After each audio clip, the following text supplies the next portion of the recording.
Insurance की तमाम rise किस्में सूद और जुए पर मुश्तमिल होने की वजह से नाजायज़ व हराम है।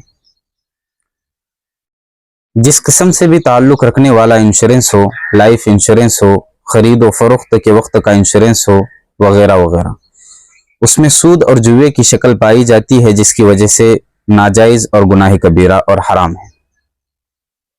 और इसमें किसी एतबार से ताउन करना भी दुरुस्त नहीं है। किसी का इंश्योरेंस बनाने में ताउन करना या किसी का हमदर्द बनकर इंश्योरेंस बनाने में उसकी मदद करना, यह भी गुनाह कबीरा है। इससे भी एहतियात बेहद ज़रूरी है। लाइफ इंश्योरेंस भी इसी की एक कड़ी है और ये भी जुए की शक्ल में नहीं तो कम से कम सूद की शक्ल में तो ज़रूर आ ही जाती है, क्योंकि इंश्योरेंस का मकसद ही सूद वसूल करना है, दूसरा और कुछ नहीं।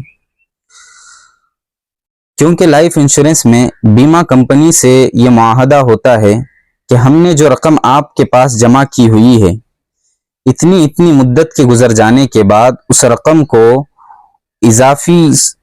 में कुछ इजाफा करके हम तक लौटा दी जाएगी। ये जो इजाफी की जो शर्त है और जो इजाफी रकम आपके पास आ रही है, ये ब्याज और सूद है, जिसका इस्तेमाल बज़नस से कुरानी सरासर हराम और नाजायज़ है। और ऐसा शख्स जो इस काम में मुब्तला है वो गुनाह कबीरा का मुस्तहिक होगा।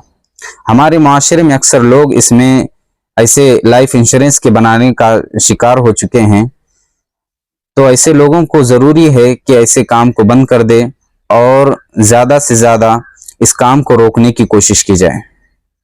लेकिन बसा औक़ात इंश्योरेंस की कुछ सूरतें लाजिम और ज़रूरी हो जाती हैं कानूनन मजबूरी की वजह से। जैसे गाड़ी निकलवाने के लिए आजकल इंश्योरेंस बनाना बहुत ज़रूरी हो चुका है, जिसके बगैर गाड़ी बाहर आएगी नहीं।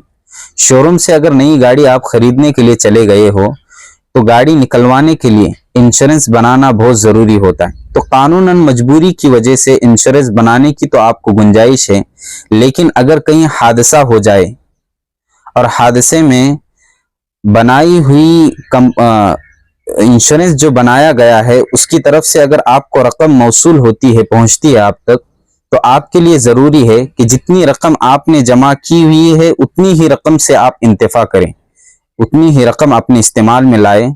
और उसके अलावा जो ज़ायद रकम आई हुई है ये सूद के दायरे में है, इस वजह से इस ज़ायद रकम को सदका कर दें,